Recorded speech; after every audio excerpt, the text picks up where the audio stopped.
अगर छात्रों की बात नहीं की जाएगी हम उन टीचरों को नकारते हैं। सिर्फ इन दो टीचरों के लड़ाई में, ये कह लीजिए ग्रुप की लड़ाई में फंस गया है। वो मुद्दा से भटक रहा है, उसको मुद्दा से भटकाया जा रहा है कि ताकि वो आवाज़ ना उठा सके।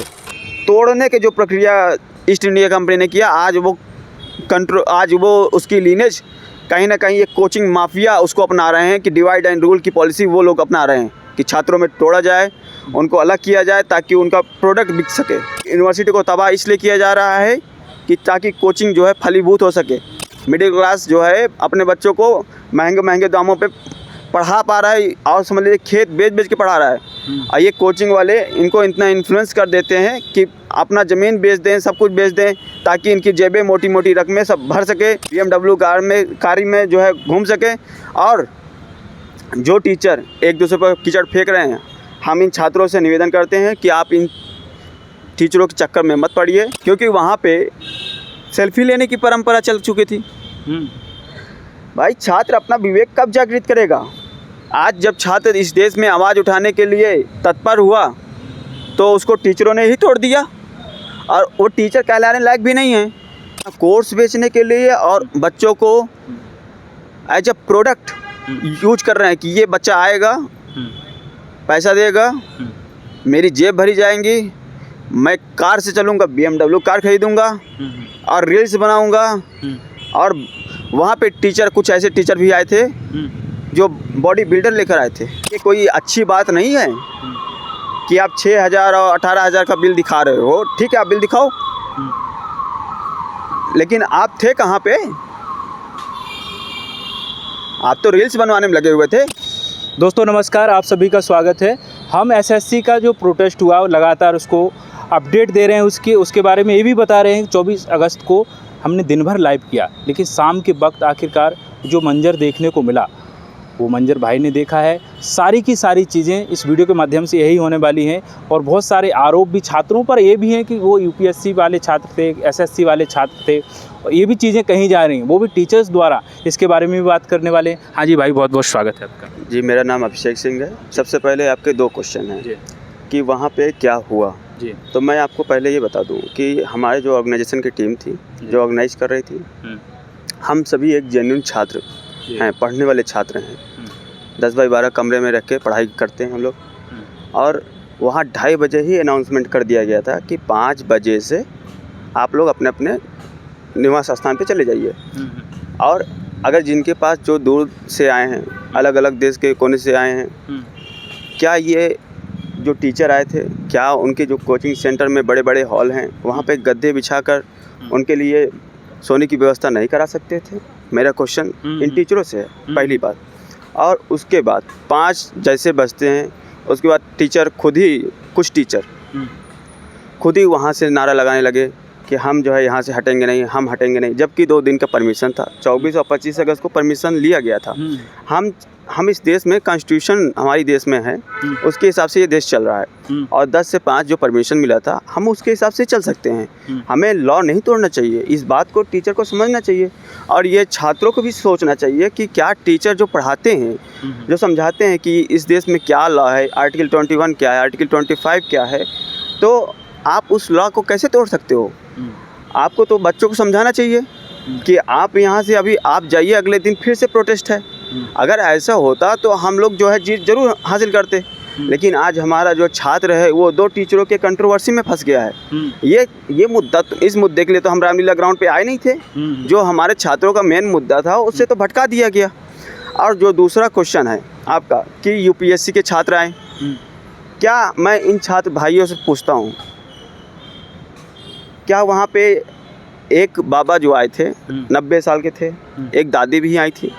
बाबा को तो इवन मंच में भी खड़ा किया गया था, उनसे स्पीच भी थी, वो YouTube में पड़ा हुआ है।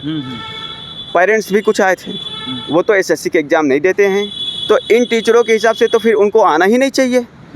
आज मेरा छोटा भाई जो SSC का एग्ज़ाम दे रहा है, तो क्या मैं उसके हक आवाज़ के लिए वहाँ उस मैदान में न खड़ा हूँ? मेरा क्वेश्चन इन टीचरों से है और जो मीडिया बंधु है उनसे भी है कि क्या हम आज इस देश में क्या हम बढ़ते जा रहे हैं? छात्र को बांटा जा रहा है। छात्र को इसलिए बांटा जा रहा है कि ताकि उसको एक एज अ प्रोडक्ट ट्रीट कर सके।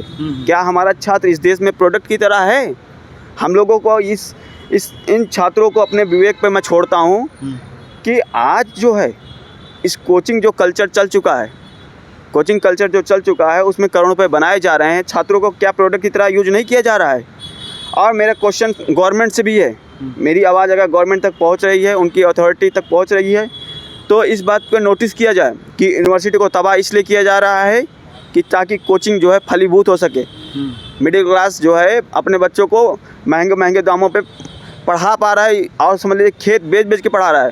और ये कोचिंग वाले इनको इतना इन्फ्लुएंस कर देते हैं कि अपना ज़मीन बेच दें, सब कुछ बेच दें, ताकि इनकी जेबें मोटी मोटी रकमें सब भर सके, BMW कार में जो है घूम सके। और जो टीचर एक दूसरे पर कीचड़ फेंक रहे हैं, हम इन छात्रों से निवेदन करते हैं कि आप इन टीचरों के चक्कर में मत पड़िए, आप अपना मुद्दा उठाइए। और मुद्दा उठाने के लिए आपके पास मोबाइल है, सोशल मीडिया है, वहाँ पे मुद्दा उठाइए। और जो टीचर आपके छात्रों आवाज़ के लिए जो है उठ रहे हैं, खड़े हो रहे हैं, उनके साथ आइए। और जो कंट्रोवर्सी कर रहे हैं उनको किनारे करिए। कंट्रोवर्सी जो लगातार हो रही है, एक दूसरे पे आरोप लगाए जा रहे हैं कि ये उसकी गलती है, एक दूसरे की कमियां दिखा रहे हैं, वो भी सोशल मीडिया पर कमियां भी बताई जा रही, उछाली जा रही, तो इससे क्या प्रभाव पड़ता है छात्रों पर? छात्र है वो छात्र इन दो टीचरों के लड़ाई में, ये कह लीजिए ग्रुप की लड़ाई में फंस गया है। वो मुद्दा से भटक रहा है, उसको मुद्दा से भटकाया जा रहा है कि ताकि वो आवाज़ ना उठा सके।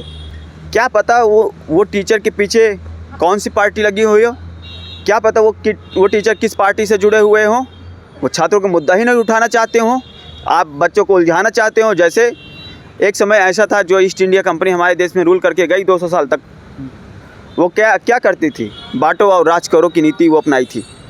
कहीं इससे उसको लड़ाओ, कहीं उसको इससे लड़ाओ, मतलब समझ रहे हो, एक भाई को दूसरे भाई से लड़ा दो। तोड़ने के जो प्रक्रिया ईस्ट इंडिया कंपनी ने किया, आज वो उसकी लीनेज कहीं ना कहीं एक कोचिंग माफिया उसको अपना रहे हैं कि डिवाइड एंड रूल की पॉलिसी वो लोग अपना रहे हैं कि छात्रों में तोड़ा जाए, उनको अलग किया जाए ताकि उनका प्रोडक्ट बिक सके।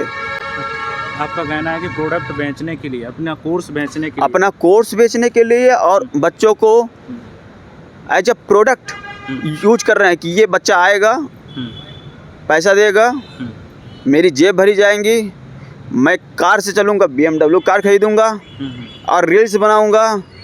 और वहाँ पे कुछ ऐसे टीचर भी आए थे जो बॉडी बिल्डर लेकर आए थे। अच्छा, और क्या, बॉडी बिल्डर लेकर आए थे और रील्स के लिए वो 25-25, 30 लोगों की टीम लगाकर अपने PR चमका रहे थे कि कैसे रामलीला ग्राउंड में इंटर करेंगे, कैसे स्टेज में चढ़ेंगे। और मैं ये कहना चाहता हूँ, सभी टीचर सुन रहे हैं मेरी बात को, उस स्टेज में हर टीचर ने अपने लिए अनाउंसमेंट करवाया, खुद से अनाउंसमेंट करवाया कि आप मेरे बारे में बोलिए कि मैं ये हूँ, मैं यूँ हूँ, फलाना ढिमका ढिकाना। क्या वहाँ पे एक भी टीचर जेन्युइन नहीं था? एक पर्सन सिर्फ था जिसने 2 बच्चों को कहा कि आप आइए यहाँ पे बोलिए। सिर्फ 2 बच्चे अपने बारे में बोल पाए। टीचर को यहाँ पे अपने इंट्रोडक्शन कराना था कि जो है छात्रों से जो है रूबरू होना था। छात्रों के अगर मुद्दे वहाँ पे उठाए जाते उस मंच से, तो सारी नेशनल न्यूज़ सुन रही थी, उस सलूशन की ओर हम लोग बढ़ चुके होते। लेकिन ये टीचर अपना रील्स चमकाने के लिए कि स्टेज में मैं रामलीला ग्राउंड में आया हूँ। और ख़ास बात मैं ये बता दूँ, जो ऑर्गेनाइजेशन के टीम मेंबर थे, जो इंसाफ के लोग थे, बच्चे थे, उनके ऊपर लगातार कीचड़ उठाई जा रही है। फंडिंग का मामला आ रहा है, फंडिंग का जो मामला आ रहा है वो तो हमारे कुछ भाइयों ने रख दिया है बात, लेकिन मैं फिर से आपसे कह दे रहा हूँ, वहाँ किसी के पर्सनल अकाउंट से नहीं लिया गया है पैसा, ना ही आप देख लीजिए, वो पूरा स्टेटमेंट प्रोवाइड कर दिया गया है मीडिया को। और जो क्लेम करते हैं 40-50 लाख का, वो प्रूफ करके दिखा दें, और जो पैसा आया है वो स्टेटमेंट के फॉर्म में प्रेस क्लब ऑफ इंडिया में हम लोगों ने प्रोवाइड कर दिया है। लेकिन सबसे बड़ी बात ये है कि जो टीचर, आज सभी टीचर जो है एक दूसरे पर कीचड़ उठा रहे हैं। एक टीचर भी अगर उठ के बोल दिया होता कि यहाँ पे एक बच्चा 1 मिनट के लिए बात रखेगा, उसको क्या प्रॉब्लम है, तो वो नोटिस हो रहा होता। आज करीब 350-400 बच्चों की जो है बातें वहाँ पे रख चुकी होती। इस देश में क्या ये मैं SSC के छात्रों से ही पूछना चाहता हूँ, क्या आप रेलवे ग्रुप डी का फॉर्म नहीं डालते हो? क्या आप ग्रुप सी का फॉर्म नहीं डालते हो? तो आप क्या एसएससी का ही टैग लेकर चलोगे? क्या यूपीएससी के छात्र एसएससी के फॉर्म नहीं डालते हैं? बात यहाँ पे ये नहीं है कि UPSC, SSC, railway group D, steno, DSSB. बात ये है कि छात्र इकट्ठा रहो। आप मुद्दों से भटक जाओगे तो आपके लिए कोई आवाज़ नहीं उठा सकता। और जो ये 5-6 लोग जो है जो आवाज़ उठाने के लिए आपके लिए संघर्ष कर रहे थे, मैं खुद अपना बता दूं, 72 घंटे में एक समय ऐसा आया था, 72 घंटे में सिर्फ 4 घंटे सो पाया। किसके लिए? यार यहाँ पे पीड़ा होता है, अपने भाइयों बंधुओं से जो है लगाव की वजह से पीड़ा होता है। किसी टीचर ने इनिशिएटिव नहीं लिया। हम लोग जो है 6 तारीख को कॉल ऑफ हुआ रामलीला ग्राउंड में। उसके बाद हम लोगों ने खुद एमसीडी का चक्कर लगा रहे हैं, कहीं जो है डीसीपी ऑफिस के चक्कर लगा रहे हैं, कहीं पे एम्बुलेंस के लिए व्यवस्था कर रहे हैं, कहीं फायर ब्रिगेड की व्यवस्था कर रहे हैं, कहीं खाने की व्यवस्था कर रहे हैं, कहीं पे पानी की व्यवस्था कर रहे हैं। किसके लिए व्यवस्था कर रहे हैं? हम लोग जेब में पैसे नहीं तो हम लोग जो है चंदा इकट्ठा कर रहे हैं कि भाई कोई डोनेशन दे दे तो व्यवस्था हो सके। और उसी व्यवस्था को आगे बढ़ाने के लिए ही हमारे कुछ मित्रों ने जो है रखी कि जो है कुछ यार पैसे की व्यवस्था हो जाए तो आगे जो है 25 तारीख की कैसे व्यवस्था होगी, क्योंकि हम लोग जो अनुमान लगाए थे उससे जो है 4 गुना बच्चे आ चुके थे। व्यवस्था तो करनी पड़ती, तो व्यवस्था करनी पड़ती है। हम लोग कहाँ से पैसे लाते? तो उन्हीं से तो मांगेंगे जिसने बिल्कुल कमाया है, छात्रों से। बिल्कुल, छात्रों से जो बने हुए टीचर हैं, क्या टीचर जो है उन छात्रों के लिए मदद नहीं कर सकते थे? और मदद थोड़ा बहुत जो टीचर किए वो तो कुछ नहीं कह रहे हैं, जिन्होंने मदद नहीं किया तो वो ज़्यादा आवाज़ कर रहे हैं। जो दिखाया जा रहा है कि बोतल, पानी बोतल, कुछ ऐसा अभी सामने आ रहा है मामला। आप ये बताओ, 600 बोतल की व्यवस्था एक बार की गई, फिर जो है आगे व्यवस्था की गई। वहाँ पे इतने बच्चे थे, 15,000 बच्चे आए थे। उनके हिसाब से क्या उतने सफिशिएंट था? मैं क्वेश्चन आपसे करता हूँ। बिल्कुल नहीं। और ये कोई अच्छी बात नहीं है कि आप 6,000 और 18,000 का बिल दिखा रहे हो। ठीक है, आप बिल दिखाओ, लेकिन आप थे कहाँ पे? आप तो रील्स बनवाने में लगे हुए थे। और ये क्या तरीका है कि आप जो है थोड़ा सा आए, आप थक गए? आप कोई सेलिब्रिटी टीचर नहीं हो। आप एक गुरु परंपरा की, जो हमारे भारत देश की परंपरा रही है कि गुरु हमेशा ये इस बात का जो है धारण करके चला है कि सादा जीवन उच्च विचार। क्या इन टीचर जो सेलिब्रिटी टीचर हैं, क्या इसको फॉलो कर रहे हैं जो पीआर टीम लेकर चल रही है? मेरा क्वेश्चन छात्रों से ये, अपना विवेक इस्तेमाल करिए और इन टीचरों को चिन्हित करिए, समझिए कौन आपके हक आवाज़ के लिए लड़ाई कर रहा है। मैं आपको ये समझाना चाहता हूँ कि आज इस देश में जब छात्र, हम जो 5-6 छात्र के जो लोग लगे हुए थे, आज छात्र जो है छात्र की आवाज़ बनने जा रही है। परमिशन हम लोगों के जो ऑर्गेनाइजेशन टीम थी उन्होंने लेकर आया, लेकिन किसी ने बताया नहीं कि हम लोगों ने जो है इतनी मेहनत किया है। किसी ने नहीं बताया, और हम कहते भी नहीं कि आप मेरे बताओ, क्योंकि हम अपने बंदूक से लगाव रखते हैं, इसलिए हम लोग चक्कर लगाए हैं। हमें कोई फ़र्क नहीं पड़ता। और ये समझ लो कि जो टीचर के चक्कर में आप लोग पड़े हुए हैं, अगर आप इनके ही कंट्रोवर्सी में पड़े रह गए तो आपके आने वाले समय में आपकी पीढ़ियां पूछेंगी कि आप क्या कर रहे थे? क्या इन टीचरों के साथ सेल्फी खिंचाने में व्यस्त थे? आप छात्र की डिग्निटी भी बनाए रखिए, क्योंकि वहाँ पे सेल्फी लेने की परंपरा चल चुकी थी। भाई, छात्र अपना विवेक कब जागृत करेगा? आज जब छात्र इस देश में आवाज़ उठाने के लिए तत्पर हुआ तो उसको टीचरों ने ही तोड़ दिया। और वो टीचर कहलाने लायक भी नहीं है, वो सेलिब्रिटी हैं। वो बस रील्स बनाने में व्यवस्था ढंग करते हैं, और कहीं भी आप समझ लो, कहीं भी वो किसी भी तरह से छात्रों के हक में खड़े नहीं हैं। वो, आप इस बात को जितना जल्दी समझ जाएंगे उतना जल्दी आप आगे बढ़ पाओगे। नहीं तो इन 2 टीचरों के, ए टीचर बी टीचर की लड़ाई में ही फंसते रहोगे। डीओपीटी से कब आप बात करोगे? कब आप अपने हक की आवाज़ के लिए गवर्नमेंट से आवाज़ उठाओगे? राइट टू एम्प्लॉयमेंट हमारा संविधान देता है। क्या उस एम्प्लॉयमेंट के तहत क्या हम रोज़गार पाने के लिए काबिल नहीं हैं?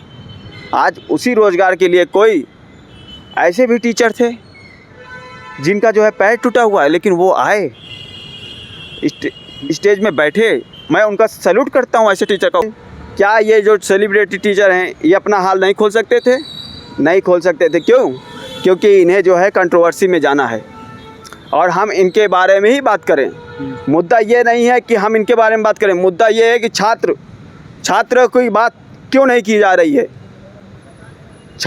अगर छात्रों की बात नहीं की जाएगी, हम उन टीचरों को नकारते हैं सिरे से, वो चाहे कितने भी करोड़पति हों,